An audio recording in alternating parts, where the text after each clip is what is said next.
don't fight the ball. Let the club do some of the work. I said a moment ago that a #1 iron was a very difficult club to use.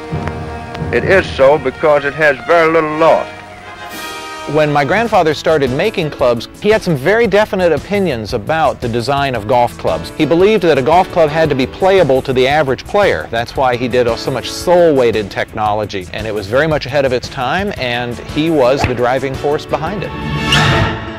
Jesse Ortiz is the undisputed leader in golf club design.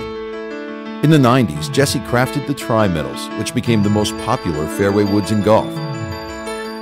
Now, almost a decade in the making, it's Jesse's Bobby Jones hybrids that have taken the golf world by storm. Club making is my life. I grew up in it. It was a family business. I was given the gift from my dad to make clubs that are very unique, very innovative, and perform at the top level. A lot of people ask me, well, you know, Jesse, how do you compete against the big guys? How do you compete against the big manufacturers with their big R&D budgets? And I tell them it takes a lot of experience, it takes a lot of determination, it takes a lot of imagination. And I got a little bit of each of those things. I create designs that last for years. I won't come out with a new model unless I believe it is significantly better than what I have. I want you to really understand that weight is an enemy in 3 key areas on a club head. The hosel, the face, or the front wall as I call it, and the crown. You want the weight down low so that the ball goes high and lands soft, particularly if you're talking about shots out of trouble that you need to get 175 to about 220 yards. What I did is I have a very thin, short hosel, unlike the iron-like barrel hosels that the other hybrids have on the market. I saved 20 grams right here. You don't want weight on the front wall of the club. You want to take weight away from the face and put it to the sole. Unlike the other hybrids on the market that are all cast, I use a miraging steel crown, forged to the thickness of 1/3 of a millimeter. This crown weighs the same as graphite, about 10 grams. So by taking weight away from the hosel, the face, and the crown, I can transfer all that weight down low to the sole and to the rear of the club. That gives you a much higher trajectory and lands the ball much softer than the other hybrids on the market. I love this club. Play golf a lot. We bet. This club has paid for itself more than once.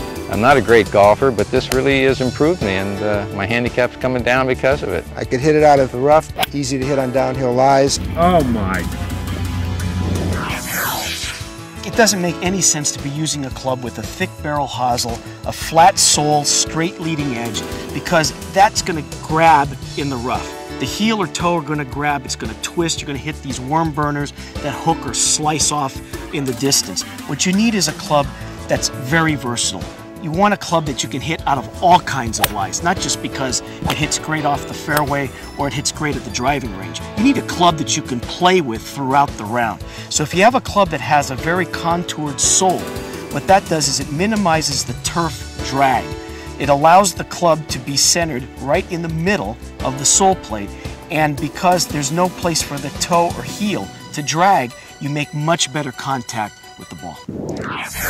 Bobby Cole is a top teaching pro at Jim McLean's golf school at Doral. He was the youngest golfer ever to win the British Amateur. So I find myself on a side hill here in this very thick Bermuda rough. Now I've chosen to use a 30-degree Bobby Jones hybrid. Now this club is very good for these sort of shots. Normally I would, from this sort of lie, be looking at a 7 or 8 iron just to get it out down the fairway. But with this golf club I can hit it a lot further, and it's a lot easier to hit out of the rough. And that ball comes out of there so easily with this golf club. One of the reasons is this rounded sole. Most hybrids have a fairly flat sole, and when you're on a side hill lie like this, the heel will hit first. And I've seen a lot of really good players actually hook the ball off this lie, but with this golf club you're not going to get that. Golfers all over the world discovered the Bobby Jones hybrids. Golf Magazine declared the Bobby Jones hybrid the winner for its looks and performance from the rough, for its feel and playability in chipping, and for its play from the fairway. Golf Digest called the Bobby Jones Hybrids the performance winner. We'll show you why America's top testing center calls the Bobby Jones Hybrids the best of the best. Here's the situation. I'm faced with a downhill chip coming out of the rough to a very fast green. That's where the Bobby Jones Hybrid comes into play. It makes this shot a lot easier. You move your left foot and hands forward. Now your club is following the terrain. You're just going to feed it. Take the club back and just tap it and feed the ball down towards the hole. And you know something? That shot just became a lot easier. I've been with you for so many years. We've been together and we've seen all come and go, but this is your finest.